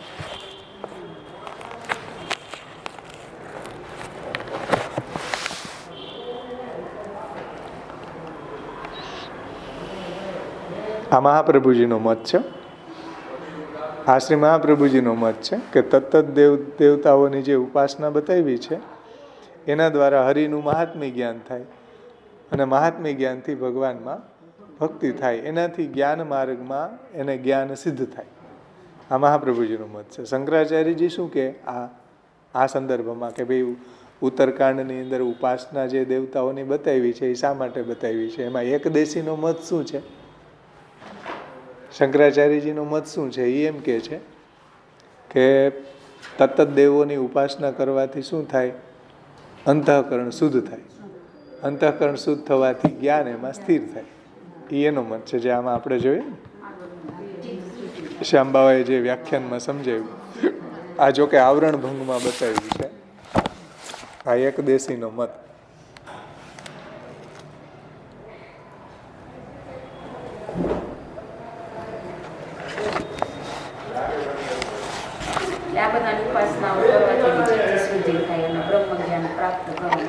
શુદ્ધ અંતઃકરણ થાય ને, અંતઃકરણ શુદ્ધ થાય એટલે જ્ઞાન સ્થિર થાય. એ શંકરાચાર્ય એકદેશીનો મત છે. મહાપ્રભુજી એમ કે નહીં, આ દેવતાની ઉપાસના કરવાથી એ દેવતાઓ જે ફલદાન કરે, હરિ એને ઓથોરિટી આપી છે એટલે એ ફલદાન કરી શકે. તો આ દેવતાઓના ઉપાસનાથી હરિનું મહાત્મ્ય થાય અને મહાત્મ્યથી ભક્તિ થાય અને ભક્તિથી એને જે જ્ઞાન માર્ગ ઉપર આગળ વધવું છે એની જ્ઞાનની સિદ્ધિ થાય. આ મહાપ્રભુજી કહે છે અહીંયા કે ઉત્તરકાંડમાં જે દેવોની ઉપાસના બતાવી છે તો તમે એને ઉપાસના કાંડ કેમ નથી કહેતા? તો એ ઉપાસના કાંડનો જ્ઞાન કાંડમાં અંતર્ભાવ છે અને એનું તાત્પર્ય ભક્તિમાં છે, ભગવાનનું મહાત્મ્ય જ્ઞાન થવામાં છે. આ મહાપ્રભુજીનો મત છે. આ તો થઈ વેદની વાત. હવે આવી પુરાણોની વાત. એને બે વાત કરી ને, વેદનો સંદર્ભ સમજાવ્યો અને પુરાણની વાત આવી. તો ऐसे ही पुराणन में जो दुर्गा, गणपति, ब्रह्मा, विष्णु, शिव आदि देवता की उपासना लिखी है तथा ब्रह्म के समान जगत की उत्पत्ति, रक्षा, संहार करवे की सामर्थ्य भी लिखी है, सो पूर्ण क्रिया ज्ञान शक्ति युक्त जो मूल रूप परब्रह्म श्री कृष्ण, जिनको श्री भागवत में वर्णन कियो है, तिनको महात्मय उपासकन को वांछित फल दे के जतायो है. समझो ध्यान थी. पुराणन में जो दुर्गा, गणपति आदि देवता की उपासना लिखी है, सो ब्रह्म के समान जगत की उत्पत्ति, रक्षा, संहार करवे की सामर्थ्य भी लिखी है. કે ભાઈ બ્રહ્માજી છે જગતને ઉત્પન્ન કરે છે, શિવજી છે જગતનો લય કરે છે, ભગવાન વિષ્ણુ છે જગતનું પાલન કરે છે, આવું લખ્યું છે ત્યાં પુરાણોમાં આ રીતના ઉત્પત્તિ, સ્થિતિ અને સંહાર કરવાની સામર્થ્ય પણ દેવતાઓમાં છે એવું લખેલું છે. સો પૂર્ણ ક્રિયા જ્ઞાન શક્તિયુક્ત, તો એમાં જે દેવતાઓમાં જે પાલન કરવાની ને જગતને ઉત્પન્ન કરવાની શક્તિ કોની છે? સમજો, એ શક્તિ જે છે ને એ જ્ઞાન ક્રિયા ઉભય શ્રી હરિની છે. સમજમાં આવી વાત? ક્રિયા જ્ઞાન વિશિષ્ટ શ્રી કૃષ્ણ ભાગવત ઈર્યતે. ક્રિયા જ્ઞાન વિશિષ્ટ ધર્મીનું વર્ણન ભાગવતમાં છે. તો ક્રિયા શક્તિ, જ્ઞાન શક્તિ યુક્ત જો મૂળ રૂપ, જે દેવોની જગતને ઉત્પત્તિ, સ્થિતિ અને લય કરવાની સામર્થ્ય છે એ કોની છે? મૂળ રૂપની છે, એ પરબ્રહ્મની છે. એ ક્રિયા જ્ઞાન શક્તિ યુક્ત જો મૂળ રૂપ પરબ્રહ્મ શ્રી કૃષ્ણ, जिनको श्री भागवत में वर्णन कियो है ने, भागवत ईर्यते पूर्व कांडे ब्रह्म तनु परे अवतारी हरि कृष्ण श्री भागवत ईर्यते. तो परब्रह्म श्री कृष्ण जिनको श्री भागवत में वर्णन है, जे क्रिया ज्ञान विशिष्ट है, धर्मी है, उनको वर्णन श्री भागवत जी में है. तिनको महात्मय उपासना को वांछित फल दे के जतावे એવું મહાત્મ્ય ભગવાન ઉપાસકનકુ, જે ઉપાસના કરવા વાળા છે એને ફલ આપીને ભગવાન પોતાનું મહાત્મ્ય बतावे છે, जतावे છે. और महात्म्य के द्वारा मूल रूप की भक्ति के बढ़ाई व्यवहारी है, અને महात्म्य ज्ञान के द्वारा मूल रूप की भक्ति के बढ़ाई व्यवहारी है. तासो स्वयं भगवान ने ही दुर्गा, गणपति इत्यादि अनेक साधारण रूप धारण करे. એટલે દુર્ગા, ગણપતિ, બ્રહ્મા, વિષ્ણુ, શિવ વગેરે રૂપ તત્તદ રૂપો હરિ તથા પુરાણેશ્વપી સર્વેષુ તત્તદ રૂપો હરિ છે, અને હરિ એ જ રૂપો ધારણ કરીને એના દ્વારા ભગવાનનું મહાત્મ્ય બતાવ્યું છે. સમજમાં આવે ને વાત? જેમ તમે તમારી 5-6 ફેક્ટરી ચાલતી હોય તો ત્યાં તમે મેનેજરો અલગ અલગ રાખી દીધા હોય, એ બધાને પગાર ચૂકવતા હોય, તો કોકને જોવે કે ઓહા મેનેજર પૈસાવાળા છે, પણ મેનેજર નહીં, આનો માલિક પૈસાવાળો છે. એની આ 5 ફેક્ટરીઓ હાલે, બ્રહ્મા, વિષ્ણુ, શિવ ને દુર્ગા ને ગણપતિ. 5 ફેક્ટરી માલિકની છે. આપણને લાગે કહો દુર્ગા ફલ આપે, ગણપતિ ફલ આપે, કે બ્રહ્માજી છે જગતની ઉત્પત્તિ કરે, શિવજી લય કરે, વિષ્ણુ પાલન કરે, પણ એને ચૂકવનારો કોણ છે ને કંટ્રોલર કોણ છે? હરિ છે. એટલે પુરાણોમાં દેવતાઓ જગતની ઉત્પત્તિ, સ્થિતિને લય કરે આવું એનું મહાત્મ્ય વર્ણન કરેલું છે, પણ એ હકીકતમાં એ મહાત્મ્ય છે પૂર્ણ ક્રિયા અને પૂર્ણ જ્ઞાન શક્તિવાન ઉભયવિધ અવતારી હરિ કૃષ્ણ શ્રી ભાગવત ઈર્ય. તો આટલું કોઈ મહાત્મ્ય જુએ ને ત્યાં જો એ અટવાઈ જાય તો પરબ્રહ્મ સુધી પહોંચી શકે નહીં, કે દુર્ગા સુધી, કે ગણપતિ સુધી, કે બ્રહ્મા, વિષ્ણુ, શિવ સુધી રોકાઈ જાય તો એ આગળ વધી શકે નહીં. આ બધું વર્ણન છે પુરાણોમાં એ હરિનું મહાત્મ્ય જણાવવા માટે કરેલું છે. આ રીતે પુરાણને સમજવા જોઈએ. આ રીતે પુરાણને ન સમજો તો અટવાઈ જાવ. કોઈક દુર્ગામાં અટવાઈ જાય, કોઈ ગણપતિમાં અટવાઈ જાય, કોઈ વિષ્ણુમાં અટવાઈ જાય, કોઈ શિવમાં અટવાઈ જાય. આ મહાપ્રભુજી આપણને આ રહસ્ય સમજાવ્યું છે. શાસ્ત્રને કેમ સમજવું એની ચાવી છે કે શાસ્ત્રને કઈ રીતના સમજવું. હરિનું જ વર્ણન છે બધી જગ્યાએ, હરિનું જ મહાત્મ્ય વર્ણવેલું છે. એટલે અહીંયા આચાર્યજી કહે છે કે ભાઈ બ્રહ્મ કે સમાન જગત કી, એટલે બ્રહ્મના જેવું સામર્થ્ય બ્રહ્મા વિષ્ણુ શિવ વગેરેમાં વર્ણિત છે પુરાણોમાં, કે બ્રહ્મ के समान जगत की उत्पत्ति रक्षा संहार करवे की सामर्थ्य लिखी है. सो पूर्ण क्रिया पूर्ण ज्ञान शक्ति युक्त जो मूल रूप पर ब्रह्म श्री कृष्ण जिनको श्री भागवत में वर्णन कियो. समझ में આવે ને? આ એની ચાવી છે. નહીતર આમાં ટીકામાં આવ્યું હતું કે નેન્ય અટવાઈ ગયા તો આગળ એને મહાત્મ્ય નહીં થાય, આગળ પહોંચી શકશે નહીં જો ત્યાં જ રોકાઈ જશે તો. એટલે હરિનું મહાત્મ્ય જણાવવા માટે જ આ વર્ણન કરવામાં આવ્યું છે. તત્તદ્રૂપો હરિસ્તથા.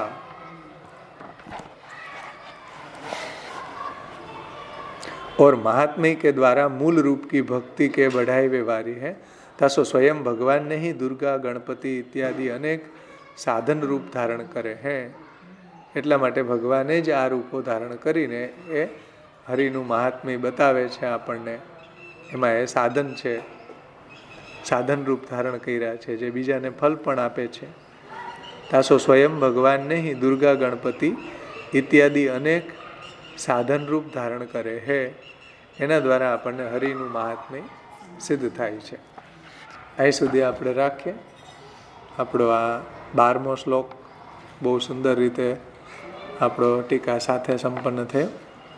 શ્યામ બાવાશ્રીએ ખૂબ સારો વિસ્તાર કરીને આ વાતને એકદમ ઊંડાણથી સમજાવી કે ભક્તિમાં મહાત્મ્ય જ્ઞાન કેટલું ઇમ્પોર્ટન્ટ છે એ રહસ્ય આપણને સમજાવ્યું. અને એ શાસ્ત્રાર્થ પ્રકરણ, સર્વનિર્ણય, ભાગવતાર્થ આ બધાનું અધ્યયન કરીએ તો જ આવું પ્રભુનું મહાત્મ્ય જ્ઞાન આપણને સમજમાં આવે, તો આપણી ભક્તિ દ્રઢ થાય. એટલે આટલું આ જરૂરી છે મહાપ્રભુજીને શાસ્ત્રાર્થ, સર્વનિર્ણય, ભાગવતાર્થ.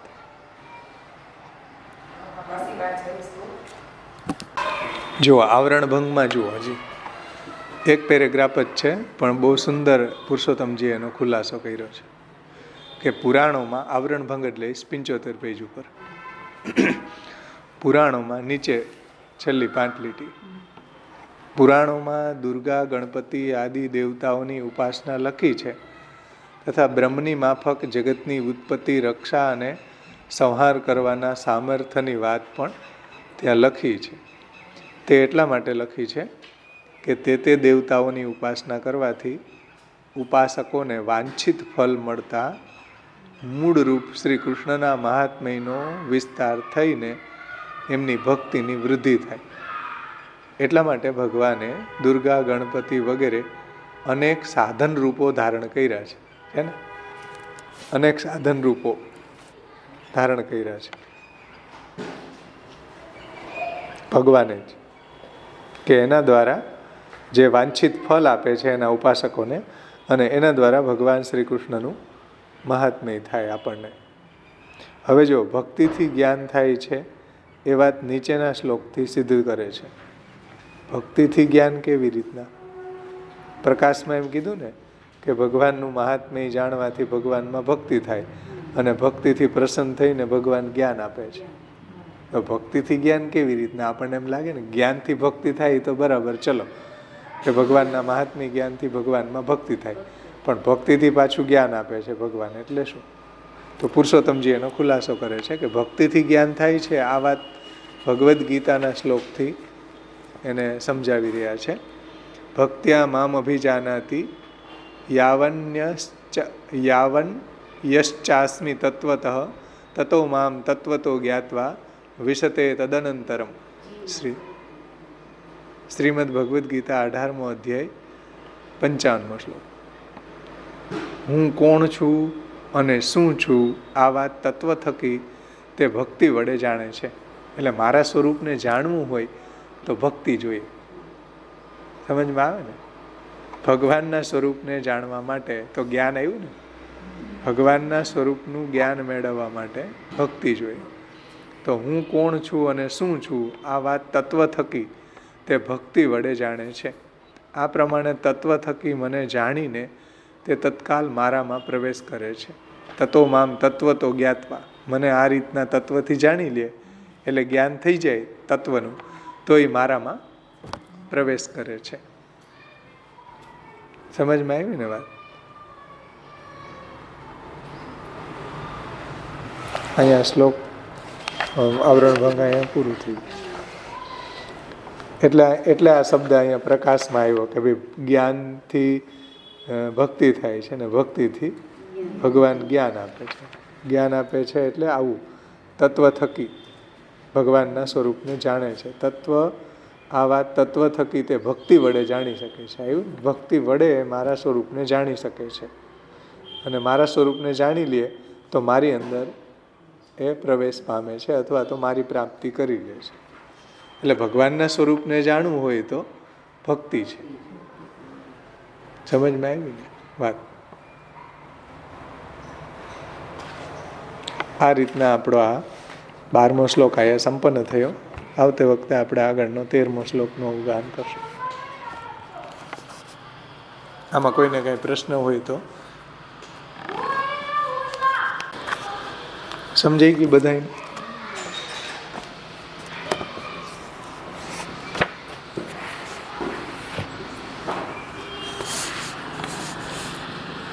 બધા પ્રમાણનું રહસ્ય બતાવ્યું છે.